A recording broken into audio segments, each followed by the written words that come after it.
Before anything else, this video will not cover any modifications, performance tuning, or repairs of firearms or components of firearms. This video was produced exclusively for entertainment and educational purposes. It will cover different parts and how they work from a theoretical perspective and comparing to each other based only on my opinion. Hi everyone, welcome to the CZ Armor channel. Today I'm going to talk about some of the different options that we have in the market for trigger shoes, more specifically single action, double action trigger shoes for CZ guns. And these are normally advertised for Shadow 1, SPO1, or Shadow 2, but they actually fit, their geometry is compatible with any of the CZ's double action, single action, guns based on the CZ 75 platform. So as long as it isn't a single action only gun, the options of triggers that we're going to talk about here should work. So I have three options aftermarket trigger shoes here for us to talk about. I put the stock Shadow 2 trigger right next to them for comparison. So let's start looking into them. So this is the stock one, steel trigger. There's one adjustment for over travel. That's a set screw you see in the trigger shoe here in the face of the trigger shoe. A smooth trigger shoe, this much of a curve, this type of geometry. This trigger works really well. I mean, trigger shoes, I need to take this, get this out of the way. It is kind of a personal preference. So some people like this stock, some people like a more flat trigger, some people like a smaller, some people are more into aluminum versus steel and so on. So, but this is the stock one. You get this much curve, steel trigger, one over travel adjustment, no pre-travel adjustment, and we'll talk a little bit more about that, why this one doesn't have a pre-travel adjustment.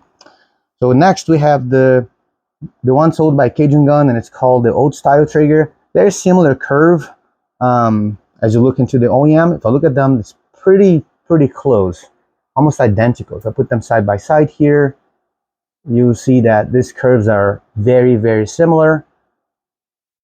Also steel, there's a little bit better finish on it, and it has both pre-travel and over travel set screw. The reason you have a pre-travel set screw here is because if you're using a aftermarket disconnector for reach reduction, this pre-travel set screw is going to have a function. It's going to be the way you're going to adjust the trigger going backwards and reducing the reach of it.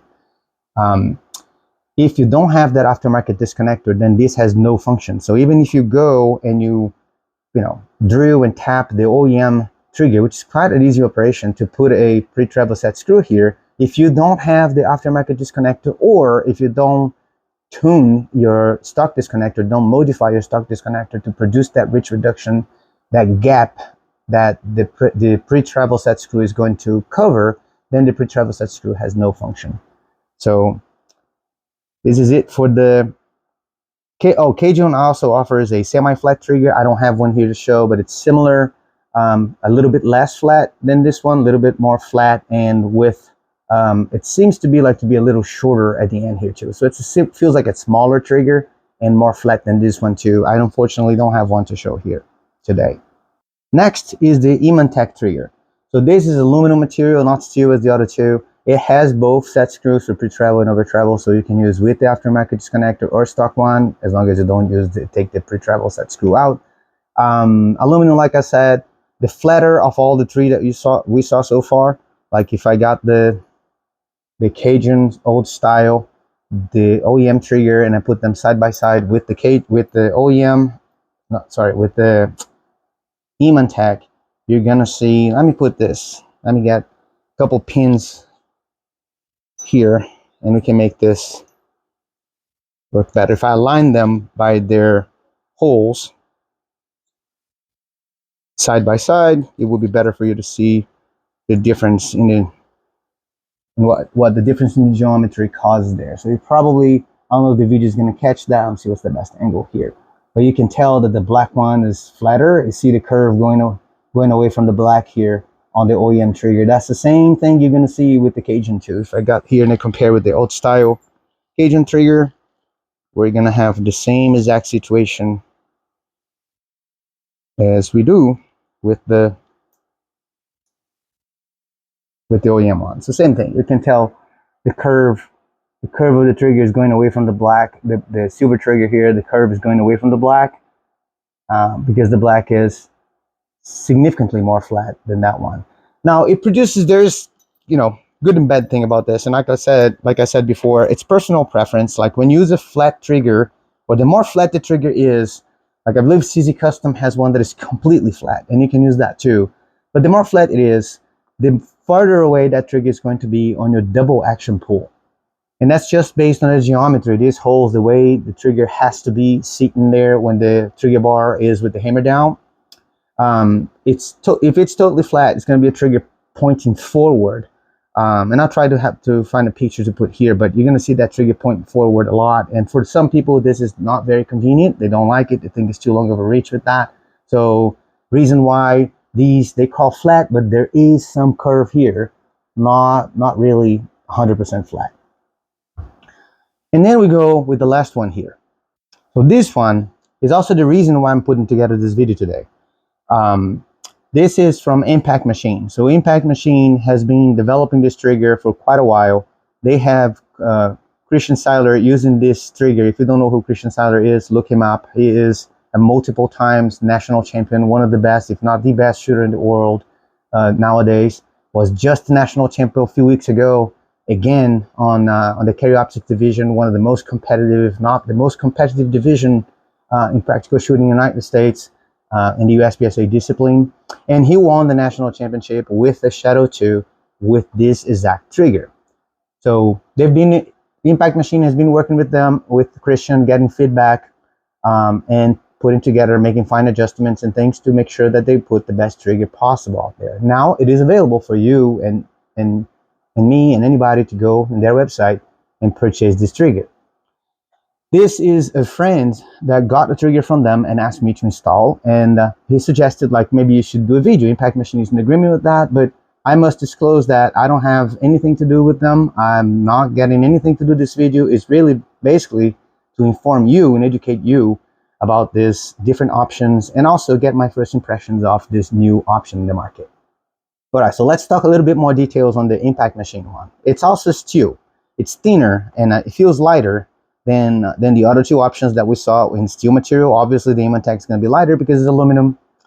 This is steel, but very, very well machined, thinner trigger. You can compare, if you compare with the OEM, you can see the edges and everything. It's thinner and better machined than the OEM one. I would say the Cajun is very well machined as well, but the Impact Machine has all the edges are beveled, so that's pretty cool.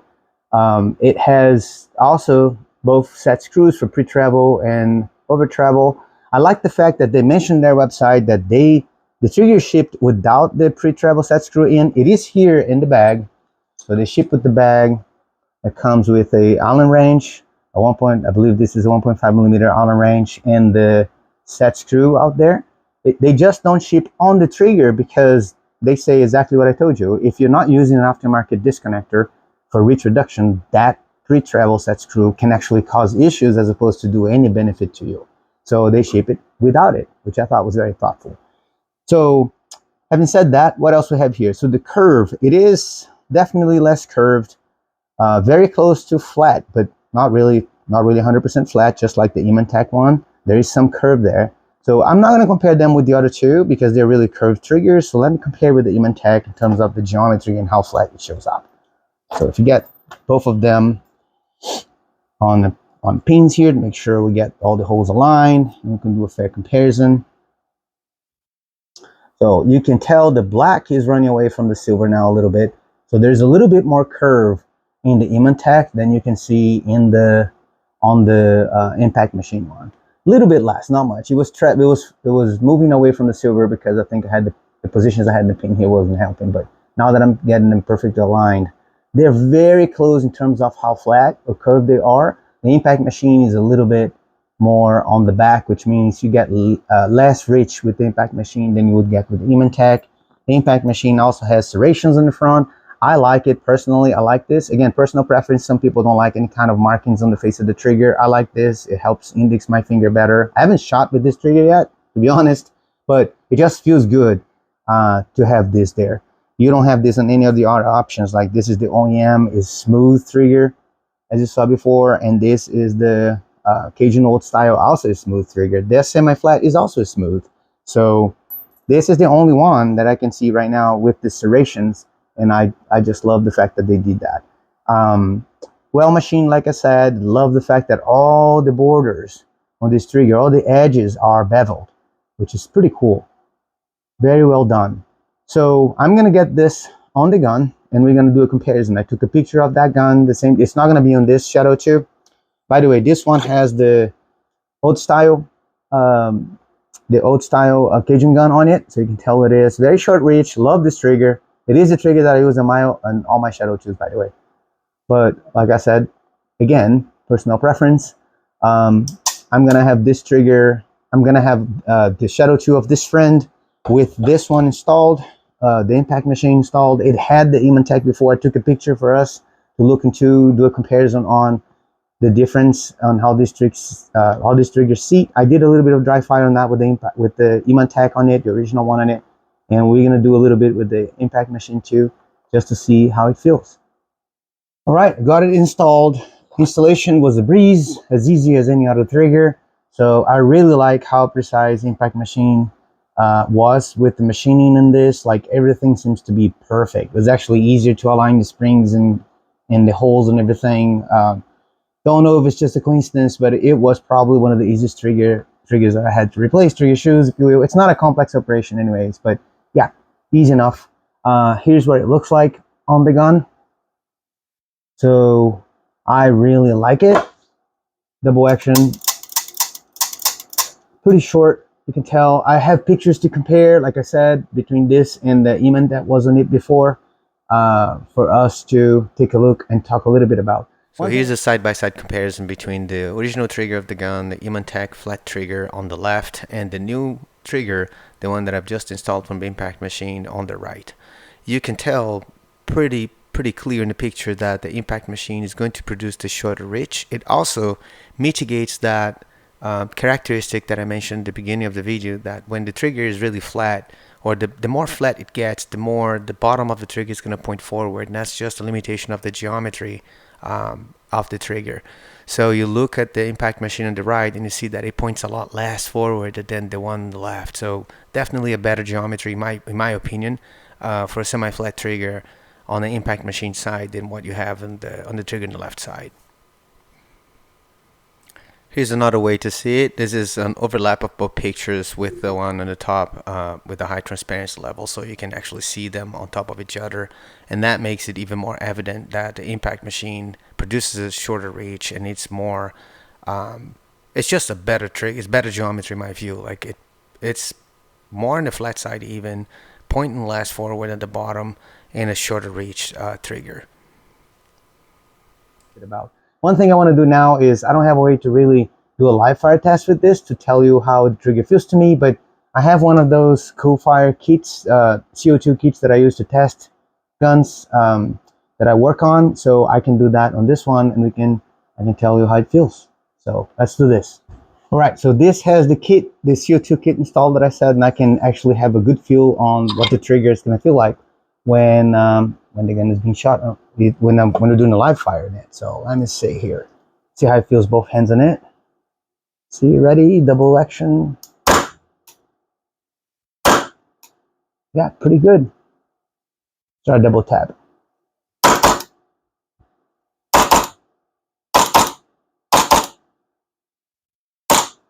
Here's a reset. That's pretty solid, pretty good. A little bit of take cap. This has, I don't know what I'm talking about. This has nothing to do with the trigger itself, though. It would be the same as the other trigger should. This has to do with disconnectors and other parts and trigger tuning and whatnot. But yeah, it's it just feels like a really short. I love the serrations, like I suspected I was gonna like it. I really like it. Give me a good feel on where my finger is in the shoe. Yeah, really good work from Impact Machine. As of right now, I'm not sure I'm gonna get this from them, but I will talk to them about the video and see if they offer me a coupon code that I can share with you guys, and you get this on their website to get a good deal on the trigger. Here's what, and get the bag of the trigger here somewhere. All right, so here's what the part number is part number 6010 on the impactcncmachine.com. I'm going to put the site in the description here. You can get there. I think they're selling out for $45. That's a really good deal. I suspect I'm going to be doing a lot of work on replacing trigger shoes and using this one instead. So thank you very much for watching. I hope this was informative and educational to you, and I'll see you guys in the next video.